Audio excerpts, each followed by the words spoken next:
Welcome back to the Video Strategy Podcast, where we aim to share our lived experiences in the field as video strategists to ultimately help you land more clients and charge what you're worth so you can have more fulfilling video businesses. My name's Jackson Kingsley. I've been in the field for over 13 years now. I've worked with many of the world's biggest brands and broadcasters, and over the last 8 years, I've coached over 800 video agency owners, helping them generate over $20 million in revenue. And I'm here with Will Smith. Hi, guys. Yeah, so I'm Will, and over the past few decades, I've been a cinematographer for some of the world's biggest brands, including National Geographic. And the last couple of years, I've shifted towards video strategy to help my clients overcome their biggest challenges. And it has been life-changing. Awesome. So in this episode, we're going to be diving into the second of 8 frameworks, which is the strategist frame. And this has been one of, if not the most important shifts that I made in my business to move away from just being perceived as a videographer to being a strategist who charges for outcomes and results. So I think the best place to start is the definition. So the strategist frame, what it really means is the way that you frame the conversation. And interestingly, one of the things that people don't really realize is that the frame has often been set before you even start the conversation. So let's say you have a referral, you have an inbound lead, and someone has referred you to this person. And the frame that has been set is potentially like, Will's a great videographer, you should speak to him. And that frame is really important. And oftentimes we don't notice just how much of a difference it makes to the ultimate end result and directly impacts how much we can charge. So to give you a little bit of an analogy, there's a marketing agency, a guy called Dave, who I worked with for a long time, about 10 years ago now. And Dave's work made up a significant chunk of my monthly income. It was bringing in about 5 to 10K per month. But every time he referred me to someone, he'd always say, Jackson's this great videographer. If you need a good shoot and edit, he can do it quickly. He can get it done. And so every time he referred me to someone, the frame had already been set, which is really interesting because at the time I didn't realize that was happening. And every time I started a conversation with a new person, I felt like it was impossible to increase what I was charging and shift from being, hey, I'm just this guy who shoots and edits, to actually being someone who really focuses on a more sort of strategic, top level, helps businesses get results kind of guy. For me, working with marketing agencies always proved very difficult because they always were looking for someone based on price, someone who was a vendor, someone who could do the cheapest option and get the sort of the quality that they were looking for. It wasn't until much later that I realized that this is something that you have to do consciously going into every conversation, is say, this is who I am and why I'm here. Now, this is something that you can do before the conversation. Yeah, I recommend doing it when you're sending emails, when you're marketing. Like, your marketing should be doing some of this heavy lifting as well, setting the frame, setting that expectation, so that when you go into the call with someone, it's all that much easier. Does that make sense? Yeah, absolutely. I mean, for me, it makes sense because it's been fantastic for me recently. But I'm putting my mind in our audiences, people who are listening to this now who might not have tried this. And I know a blocker or a question I had at the beginning was, my referrals are kind of working for me. I'm getting consistent work. It might not be the best work, but hey, it's getting me by. And would shifting this strategy, is there any way this would damage my reputation with previous clients? Or, basically what are the downsides, I guess, of shifting like this? I totally get what you mean. So it's that feeling that if you start saying you're doing something different, then clients might say, well, we don't want that. And you might lose clients this way. Now, interestingly, when done right, this approach, it doesn't result in any lost clients. It only results in better relationships with people. So just to highlight, the way that this can go wrong is if you just start a conversation with someone you've spoken to before and you say, hey, I'm now charging 3 times as much. And you just go in blunt instrument approach and you just say, right, this isn't what we can, we can't do the same thing for the same price anymore. Because in the client's mind, they're like, well, why not?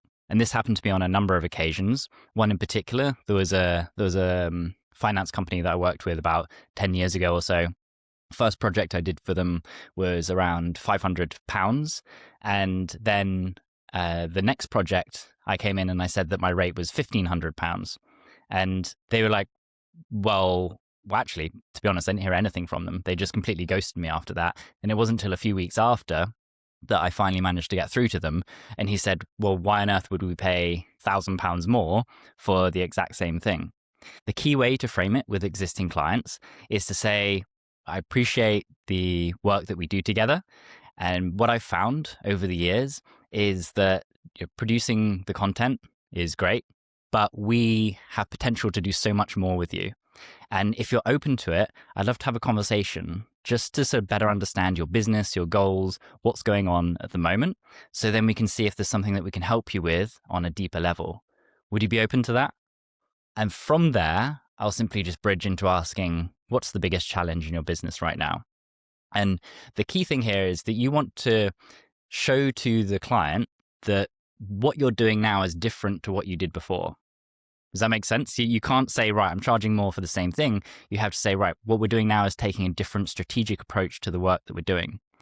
So this has been really important because a lot of people, they worry that, if we suddenly start saying we're something different to our clients, we'll lose them. And yes, that is possible, but not if you do it the right way and you manage that expectation. And you can also clearly say to them that we're still happy and we're willing to continue doing work the way that we used to with you, like no problem at all. But I'd love to just open up this other conversation just to see if there are things that we can help you with on a deeper level so that we can make sure that the work we do with you gets even better results and make sure that it helps move the needle in your business. Well, and I think this is the key shift is going from being a supplier to being a problem solver. You're not just there to give them videos, you're there to actually help them solve problems. I know a big challenge for me at the beginning was, how do I suddenly make this shift? How I'm not suddenly this expert. I've spent decades doing one thing. How can I suddenly do another thing? But what I realized is that you don't even have to know how to do all these other things. You don't have to suddenly step into this new identity. All you need to do is start asking smart questions. Like you said, Jackson, you're great at what you do already. You can absolutely keep doing that. But if you actually want to change, all you need to do is start asking your clients more questions about their actual problems that actually need solving. So to follow on from that, let's look at me a few years ago. I've got great experience, but I'm struggling to find clients. Like how long would this shift take to go from, videographer to video strategist, I guess? Is it a long process? It's not a long process, it's a gradual one, but it all begins with making that shift to start asking better questions during a meeting. And there's lots of other things that you can do that make the conversation easier, that better position you as an expert. But the first most important thing is to start asking better questions and make sure that those first conversations, the first meeting with every client, is about 10% you talking, you asking questions, and 90% them responding, giving you information.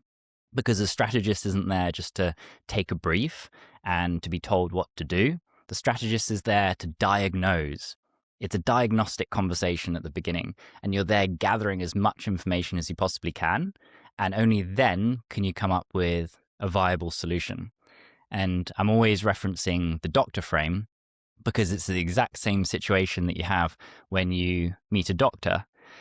They sit you down and they don't just start talking about the weather, and they don't go off on a ramble, and they don't ask you, for a brief. They sit you down and they ask you questions to diagnose what's really going on. And by asking those questions, they're building a lot of trust. And that's exactly what you're doing when you sit there and you spend the first 45 minutes to an hour just asking them questions about their business. So not only does it build trust, but it also diagnoses the real problem so you can come up with a solution that's actually going to make a difference to them.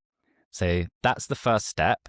And if we look at the 80-20 Pareto principle, that's the 20% that's going to start getting the 80% of the results.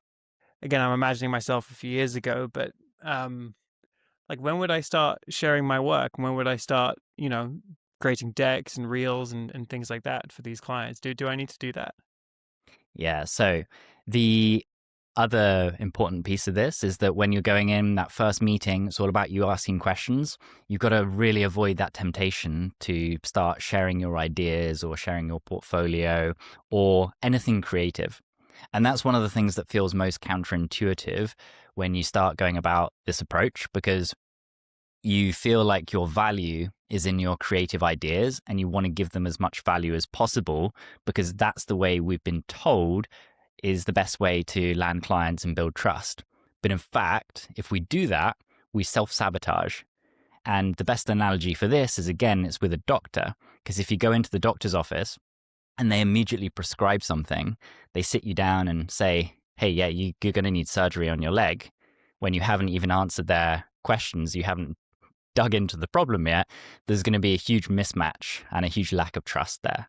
So the key thing there is that you as the doctor, you must be there asking questions, never prescribing, never talking about the creative and the technical until you fully understand the problem. And as well, that's something that could take an hour. It could take 3 hours. I've actually been in situations before where I've worked with more complicated companies and it's taken 3 meetings just to diagnose the problem before I'm then able to prescribe a solution. And that is absolutely fine. The most important thing isn't how long the meeting takes, it's making sure you're not skipping a step, because when you skip a step, everything else before it falls apart. Yeah, and I find that the traditional method, or the method that we've all grown up with, of being told build your reel, get referrals, do a good job, all of that stuff, you're skipping all of the steps to the end. Essentially, you're only focusing on the delivery and you're not focusing at all on the problem. Like you're the doctor who's running and amputating all these legs when no one needs their legs amputated, basically. Yeah. And so you're not going to get paid very well. And so, again, this all sounds really cool, but what happens if, a client comes to me and says, okay, we've got this idea, how much is it going to cost? And you say, okay, this will cost a few grand. Temptation is just to immediately reply and be like, okay, my day rate is this. I'm good at what I do, so I charge, this is what I'm worth. Why not just do that? That sounds a lot quicker. So in these situations, I like to do what's called pivot and pull. So you acknowledge their idea, you show that you appreciate what they're saying, and then you pivot into asking your own questions again. So someone comes to me with an idea, and this has happened on many occasions. One particular example was a winery that I worked with. They came to me and they said, we need a video to promote our launch, and we've got a £5,000 budget. Instead, what I did was I acknowledged what they're saying. I said, that's awesome. I love the fact that you've got some ideas and, we can talk about that. But I'd love to make sure that whatever we do create for you actually gets the results that you're looking for. So with that in mind, can I ask you a few questions first to better understand your business and your goals? And then I went into the questions. I started with understanding their challenges, understanding their goals, understanding what the value is of solving the problems. And then by the end of that 1 hour conversation, we ended up closing the deal for £30,000 instead of 5. So it's really, really important that you reframe, like I said earlier. But in those situations where someone comes to you directly with an idea, you simply acknowledge what they're saying. And then you say, okay, before we get into that, can we just have a look at this? Can I first diagnose the problem? Can I first better understand your business challenge and your goals? And that's by far the best way to build trust. Yeah, it's funny. I had a similar experience yesterday. I went into a meeting. Someone said, okay, I know what I want, and I want it for £500. And in my mind, I was like, that's going to be hard to deliver, and it's actually not going to get them the results they wanted. By the time we were finished talking, we decided that actually a £5,000 or a £12,000 solution would be better for him in the long run, because we're looking at what would a year look like, and what would to actually grow his business, to actually make an impact. Investing significantly more is going to be a much higher likelihood of return on investment. But my question is, I've had the opposite experience too. When someone says, okay, I've got a project, it's going to be £3,000. And I look at the project and in my mind, I'm like, there's no way we can deliver that for £3,000. Let's try the strategist frame. It kind of backfired in a way. They were like, there's no way. They just couldn't see the value. For whatever reason, I couldn't diagnose the problem. and they project didn't go through. So I lost out on £3,000 is one way to look at it. Is there a more positive way to look at that?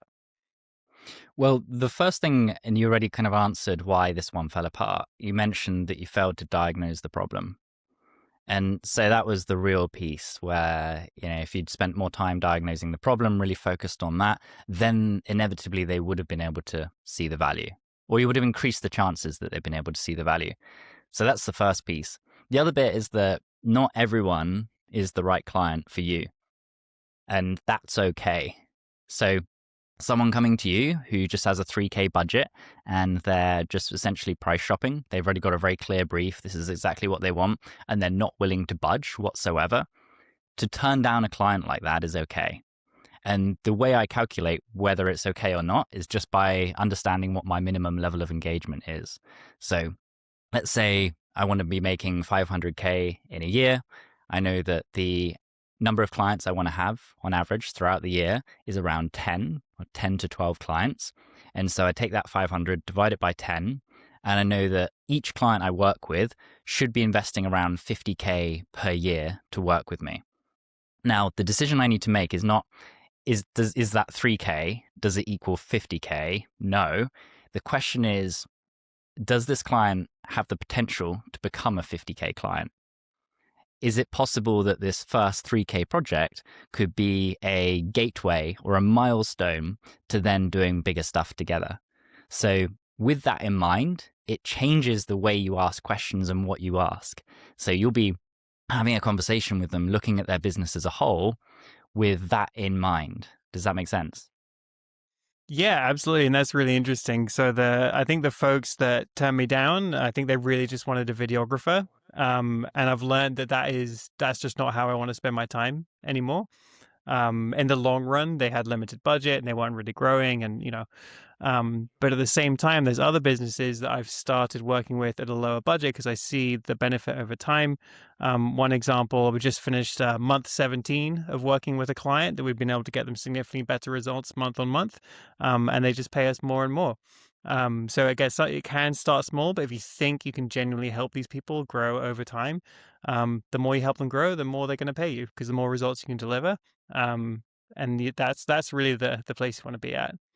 I think a really key point here, just to drive home, is that milestones are the key to unlocking the potential larger value with a lot of prospects. And when people come into this process, sometimes they're just thinking, well, that's too small of a project, so it's not worth my time. But the real question is, can this small project turn into a larger project if the client has the potential to do so? So just making sure that when you're looking at here's what they want to achieve right now, fine, acknowledge that, okay, but where do they want to get to in 12 months? Where do they want to get to 24 months and 5 years from now?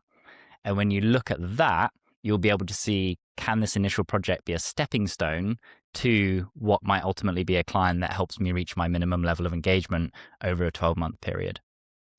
Oh yeah, because I mean, especially at the beginning, the first stage is just trust. They haven't worked with you yet. Maybe they're not going to drop 100K immediately to someone they've never met before. But if that first project goes well, they're much more likely to continue to persist. Another thing I found really helpful is being able to scale my production. So even some clients are only £250 a month, but I know that I want to make £150 per hour. So I know if they pay me 500 and I can fulfill that job or get them results they want in 3 hours, then that's worth my time. And then the more results I get them over time, the more I can charge them. But if your goal is to keep getting good clients, better clients, help them, you can scale these options. Yeah. So my next question about all this is, where do we start? Like, do we have, is it better to go after new clients or to try and shift old clients who you've been videographer for years for? Yeah, that's a really good question. And the short answer is you're better off taking this approach with new clients, because in many ways it's easier just to go in with a completely fresh frame. But that's not to say that you can't do it with older clients as well. Just you have to be very, very deliberate about the way that you set the frame. Put yourself in their shoes. In fact, do this with all of your clients. Just take a moment to just sit down, really think about, how is that person perceiving me, perceiving my business? And for example, if someone finds you on Fiverr, what's their perception of you going to be? Or Upwork, what's that perception going to be? What are they thinking about? It's going to be very, very different to if you reached out to them with, let's say, a cold email that says you're looking to build a case study to demonstrate your expertise within their niche. Yeah. And that again would be very, very different to, let's say, someone has referred you and they said, right, Will's this amazing cinematographer, versus maybe someone referred you and said, Will's this amazing video strategist who got me amazing outcomes and results for my business. They helped me triple my business over a 2-year period. So each of those are very, very different. Just take the time to think about, what is the person you're reaching out to perceiving you to be? Now, the next bit to that is, what do you want it to be? In my case, I want them to see me as a video strategist, someone who doesn't just deliver videos, it doesn't just hand over a deliverable and then it's done. I want to partner with people. I want to really take the time to understand their business. I want to help them over a long period of time. I want to help them grow. I want to build a really strong relationship. And so I'm going to be very conscious about the way that I set the frame going into the conversation, but also in my marketing as well. My website is going to reflect this messaging. The email reminders before they got on a call with me, all of this is going to reflect that same messaging and make sure that I'm in control of the frame. Like, how does this, say I'm working full time as a freelancer, like, how quickly do I want to make this shift? Do I have to change this right away? Do I just have to drop all my clients? I can't really afford to do that. So firstly, don't drop everything if you've got some things that are working, and it doesn't have to be an immediate one day to the next kind of shift. So look at the Pareto principle, again, 80-20 rule, and just look at, what are the 20% of your current clients that are getting 80% of the results. And what you'll find is that the higher paying clients and the quality clients, the ones that really value the relationship and are good to work with, chances are there's about 20% of them that bring in about 80% of the income and results for your business. So start with that. Cut out all the things that are taking up a huge amount of your time but aren't particularly rewarding, and then fill that time with the things that we're talking about here, which is taking a more strategic approach, being very deliberate about who you reach out to and how you reach out to them. So it can be a phased approach, essentially, kind of like Yes. how we talk with our clients, right? You're at A, how do we get to B? And when do you need to get to B? You can kind of we can kind of do that with ourselves, right? We think, okay, this is my state in life, but I want to be consistent. Like, something I hear from a lot of colleagues or friends, or I definitely went through in the past, was just consistency. The dream of consistent work with good clients that actually pay well. And when we look at this kind of approach, this is clearly a step in the right direction. Yeah, exactly. And a lot of these things that we are applying as a strategist with our clients, we can also use on ourselves. So when it comes to diagnosing a client's problems, the better we get at that, the better we get at diagnosing the challenges and the bottlenecks in our own businesses as well. So it's a hugely valuable skill. And at the end of the day, getting better at business overall, attracting higher quality clients, being able to charge more, getting better results, building better case studies. It's not about improving your technical and creative skills. It's really about improving your business acumen and the way that you're going about the conversations that you're having with clients. And then in turn, the way that you're having conversations with yourself. Okay, so I get on the phone with these clients. I'm shifting the frame. I'm asking them what their biggest challenges are. Are there any other questions that, can help them get to where I want them to get to? Yeah, the what's the biggest challenge is always the starting point. That's going to open the right doors, take you in the right direction, and you want to really spend a lot of time digging into what those challenges are. And we'll get into a lot more of that on some of the other episodes. But a question that is incredibly valuable, that helps in every one of these situations, is to ask, If you and I were sat here 12 months from now and we were having another conversation and everything had gone exceptionally well for your business, what would have needed to have happened? And the beautiful thing about this question is it puts the prospect in the place where they're thinking about a scenario where you've helped them and they're painting a picture for what success looks like. And at the end of the day, as a strategist, what we're trying to do is understand where they're at now, where they want to get to, and what the potential bottlenecks are. So this one question, that 12 months from now question, paints a really amazing picture. And I've seen calls that have been falling apart where people haven't really been able to get the information they need, but they ask this one question and then it really helps them get to the root of what the client wants at the end of the day. So yeah, what's the challenge? What's the biggest challenge in your business right now is always my starting point. And then my other favorite question is, sat here 12 months from now, everything's gone exceptionally well. What has happened in your business to make it the best year ever? This sounds like a shift, right? I've been a videographer for decades, or I've been a skilled craftsperson for decades, years, success, ups and downs, whatever. Is this not a detour from my skill, from my craft set, to go towards this kind of sales strategy frame rather than just sticking to what I've been doing for decades and getting better at that?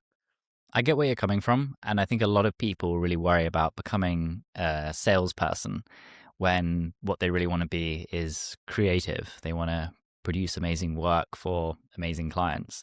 But the counterintuitive thing here is that in order to get to that place where we have full creative control over our businesses and we pick and choose who we work with, we first need to learn how to go through this process of diagnosing a problem so that ultimately we have control over prescribing video as the solution. And I think, I mean, I totally relate to this because I've had the same issues when I was starting my business. The idea of learning sales or the idea of becoming more business savvy really wasn't something that appealed to me until I saw the results, until I started to see that actually going down this route, I unlock much bigger budgets, I unlock much better results for my clients.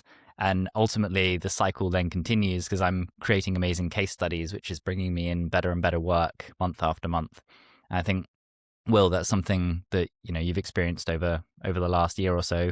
Just by making this shift, the number of clients that you've been bringing on has tripled or more. The amount that you've been charging has gone up significantly. And I'll put the question back to you: like, how's it been for you? Do you feel like you have sort of lost part of what you were doing before, part of your creative process, or what's that been like for you? No, it's funny. It's been the absolute opposite, to be honest. Do I spend a little bit less time shooting and editing? Yes. But the time I do spend shooting and editing are the projects I'm really passionate about. Um, I have found that the much more valuable use of my time has been to have conversations with clients, develop relationships with clients, actually help them solve their problems. And what's so fun, now I've got a few clients who've been with me for over a year who I've been consistently getting better and better results with. Like, my relationship with those clients is so much more fun because you get excited about, okay, so what do you want to do next? Okay, so what about these next 3 months? What about this quarter? Like, what are your goals? And seeing the results we got last time, could we try putting it a bit more and putting a bit more resources and helping you get further? And so it's just a much deeper relationship, and it's just much more exciting, Yeah, which I is really, love that. really I good. love that. And the slight shift I'll mention too about like video person to salesperson, there's no real shift. You're a wonderful person. You're fantastic at what you do. Why not learn a few extra skills to massively multiply what you're already doing? If we're thinking that, we've spent our lives on a few set of very important skills of being a fantastic creator, what are the parts that we're missing that could massively, scale that thing of being a creator? And in my experience, video strategy has been that. The more you learn, the more you earn. It's pretty simple. Okay, so we'll leave it there for this week. I think that's a really good place to end for now. If you're listening to this and you've got questions, thoughts, comments, let us know below and we'll make sure that we answer them, and also gives us an idea of what you'd like us to cover in future episodes. Next week, we're going to be covering the case study process, which is a very unique framework that I've developed that has had profound impact on both my business and dozens of others. So I'm really excited to dive into that. It's what has enabled me to be charging 25K plus for projects without any existing portfolio or case studies in that specific niche. So yeah, very excited to dive into that. In the meantime, let us know what questions you've got, and we'll see you next week.